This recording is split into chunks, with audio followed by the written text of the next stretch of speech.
अहिले हरेक नेपालीको टाउकोमा 81,759 रुपैयाँ ऋण छ। यो ऋण तपाईले आफ्नो घर चलाउन वा कुनै सामान किन्नको लागि लिएको ऋण होइन। यो ऋण नेपाल सरकारले लिएको सार्वजनिक ऋण हो। सरकारले आफ्नो खर्च सञ्चालन गर्न र विभिन्न आयोजनाका लागि सार्वजनिक ऋण लिने गर्छ र नेपालको सन्दर्भमा सार्वजनिक ऋण निरन्तर बढ्दै गएको छ। 10 वर्ष अघि आर्थिक वर्ष 2070-71 मा नेपालको सार्वजनिक ऋण 5 खर्ब 53 अर्ब रुपैयाँ थियो। त्यो बेला हरेक नेपालीको भागमा झन्डै 21,000 ऋण पर्थ्यो। तर 10 वर्षपछि अहिलेको अवस्थामा आइपुग्दा नेपालको सार्वजनिक ऋण झन्डै 4 गुणाले बढेको छ। पछिल्लो तथ्याङ्क अनुसार नेपालको सार्वजनिक ऋण 23 खर्ब 84 अर्ब 48 करोड 60 लाख पुगेको छ, जुन हरेक नेपालीको भागमा बाँड्दा 81,759 रुपैयाँ पर्छ।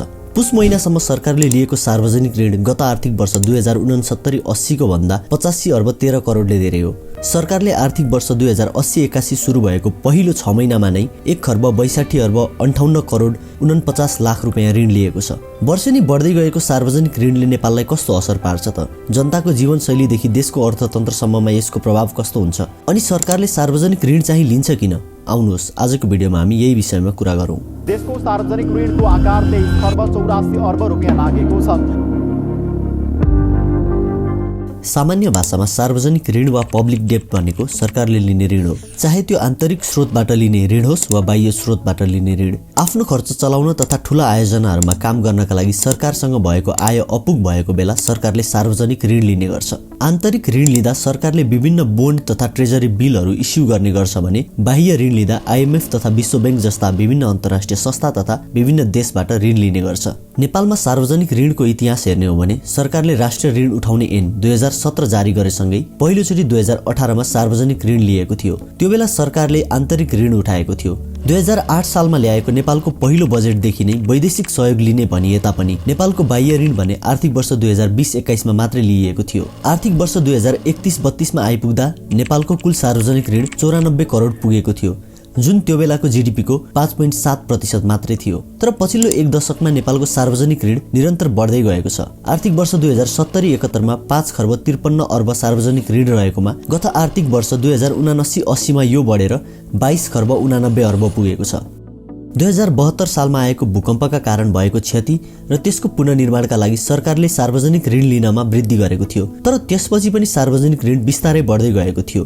तर आर्थिक वर्ष 2075-76 चैतमा सुरु भएको कोरोना महामारी पछि भने नेपालको सार्वजनिक ऋण वात्तै बढेको छ। 2075-76 मा 10 खर्ब 48 अर्ब नेपालको सार्वजनिक ऋण रहेकोमा आर्थिक वर्ष 2076-77 मा 4 खर्बले सार्वजनिक ऋण बढेर 14 खर्ब पुगेको थियो। अहिलेको अवस्था हेर्ने हो भने चालु आर्थिक वर्ष 2080-81 को पुस महिनासम्ममा नेपालको सार्वजनिक ऋण 23 खर्ब 84 अर्ब 48 करोड 60 लाख पुगेको छ। आर्थिक वर्ष सुरु भएको 6 महिनामा नै सरकारले 1 खर्ब 62 अर्ब 58 करोड 49 लाख रुपैयाँ सार्वजनिक ऋण लिएको छ। अहिले नेपालको कुल सार्वजनिक ऋण मध्ये 11 खर्ब 98 अर्ब 4 करोड आन्तरिक ऋण रहेको छ भने बाँकी 11 खर्ब 86 अर्ब 44 करोड बाह्य ऋण वा अन्य देश तथा सङ्घ संस्थासँग लिएको ऋण रहेको छ। र अझै सरकारले यो आर्थिक वर्षमा 2 खर्ब 90 अर्ब सार्वजनिक ऋण लिँदैछ।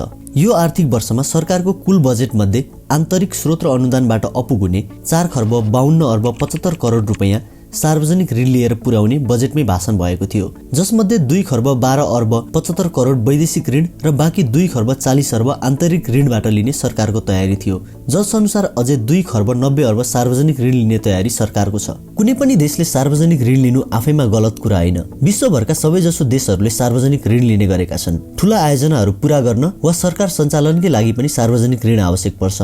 राज्यको राजस्व तथा करबाट हुने आम्दानी र अनुदानबाट प्राप्त हुने रकमले खर्च चलाउन अपुग हुने अवस्थामा यस्तो ऋण लिने गरिन्छ।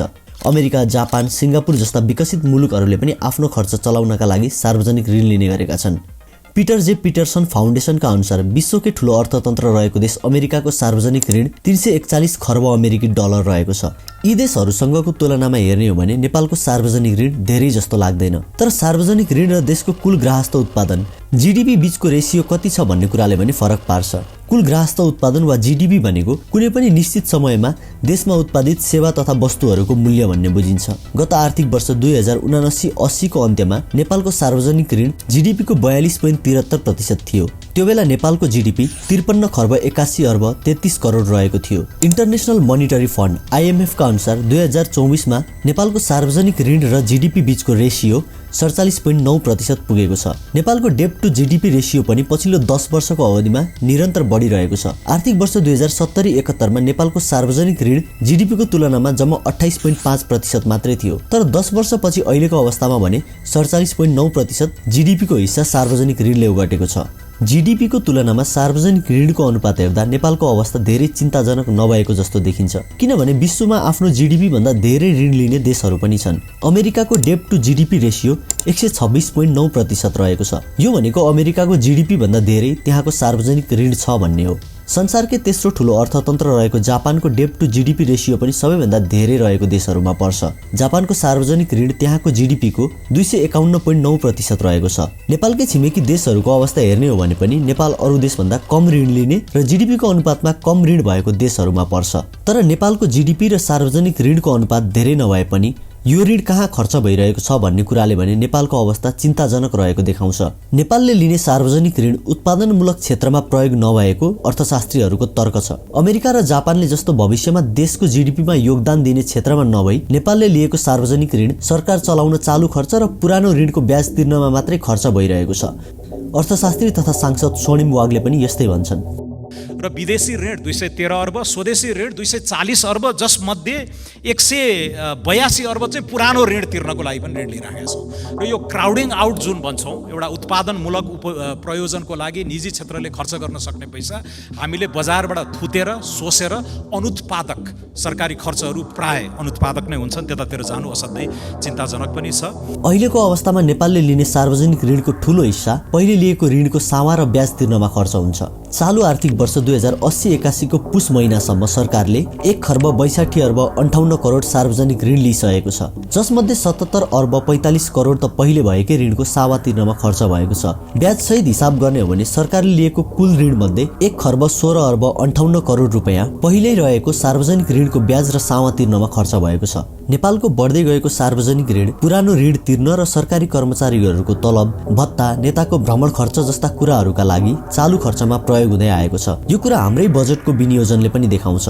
चालु आर्थिक वर्षमा 17 खर्ब 51 अर्ब 31 करोडको बजेट विनियोजन भएको थियो, जसमा विकास निर्माणका लागि पुँजीगत खर्च जम्मा 3 खर्ब 2 अर्ब 7 करोड मात्रै छ। यो भनेको कुल बजेटको 17.25% मात्रै हो। तर सरकार चलाउने, कर्मचारीलाई तलब दिने, नेताको विदेश भ्रमण जस्ता खर्च गर्ने चालु खर्चमा भने बजेटको आधा भन्दा धेरै हिस्सा विनियोजन गरिएको छ।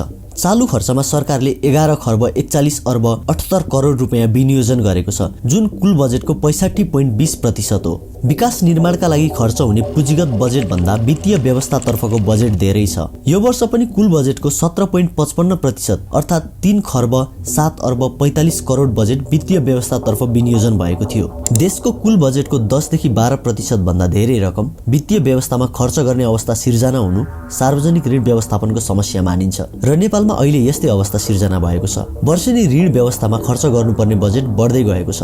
ऋणमाथि ऋण थप्ने र त्यसलाई सही ठाउँमा सदुपयोग नगर्दा देशको सार्वजनिक ऋणको भार बढ्दै मात्र जान्छ। नेपालको अवस्था र विगतबाट भइरहेको ट्रेन्डलाई हेर्ने हो भने हाम्रो सरकार पनि त्यही तर्फ गइरहेको देखिन्छ। नेपालमा पहिले रहेको सार्वजनिक ऋण तिर्नका लागि अर्को ऋण लिने काम भइरहेको छ भने लिएको ऋण उत्पादनमूलक क्षेत्रमा खर्च नगरी तलब भत्ता र सेवा सुविधा जस्ता कुराहरूमा खर्च भइरहेको छ। बेलैमा ध्यान दिएर सार्वजनिक ऋणको प्रयोग विकास निर्माणको काममा नगर्दा र देशको अर्थतन्त्रलाई योगदान दिने पक्षमा ख्याल नगर्ने हो भने सार्वजनिक ऋण देशको जीडीपी भन्दा धेरै भइदिन्छ।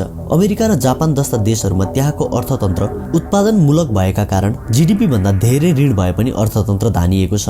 तर सार्वजनिक ऋण लिने र त्यसलाई उत्पादनमूलक क्षेत्रमा प्रयोग नगर्ने हो भने देशको अर्थतन्त्र नै टाँट पल्टिने अवस्था आउन सक्छ, जसको उदाहरण श्रीलङ्का जस्ता देशहरू छन्। सार्वजनिक ऋणको उपयोग र प्रभावकारिता न्यून भएका कारण नेपालले लिएको ऋणको भारले देशलाई थिच्दै गएको छ। हजारौं युवा विदेशिएर पठाएको रेमिटेन्सबाट आउने विदेशी मुद्रा सरकारले लिएको बाह्य ऋण तिर्नका लागि खर्च भइरहेको छ। सानो भन्दा सानो कुरा पनि देशमा उत्पादन हुँदैन। सबै कुराका लागि अन्य देशसँग भर पर्नुपर्ने अवस्था रहेको छ। यस्तोमा थप ऋण मात्रै लिने र गरेर त्यसलाई प्रभावकारी रूपमा उपयोग नगरी तलब भत्ता नेताको भ्रमण खर्चमा मात्रै खर्च गर्ने हो भने नेपाल पनि सार्वजनिक ऋणको ट्र्यापमा नपर्ला भन्न सकिँदैन। तपाईलाई यो विषयमा के लाग्छ कमेन्टमा आफ्नो धारणा दिनुहोला र तपाईलाई हाम्रो भिडियो मन परेमा च्यानललाई सब्स्क्राइब गर्न सक्नुहुन्छ र सँगै तपाईलाई नेपालको सबैभन्दा पुरानो युनिभर्सिटी त्रिभुवन विश्वविद्यालय कसरी राजनीतिका कारण अहिलेको अवस्थामा आइपुग्यो भन्ने बारे भिडियो हेर्न मन छ भने यहाँनिर दिएको भिडियोलाई हेर्न सक्नुहुन्छ।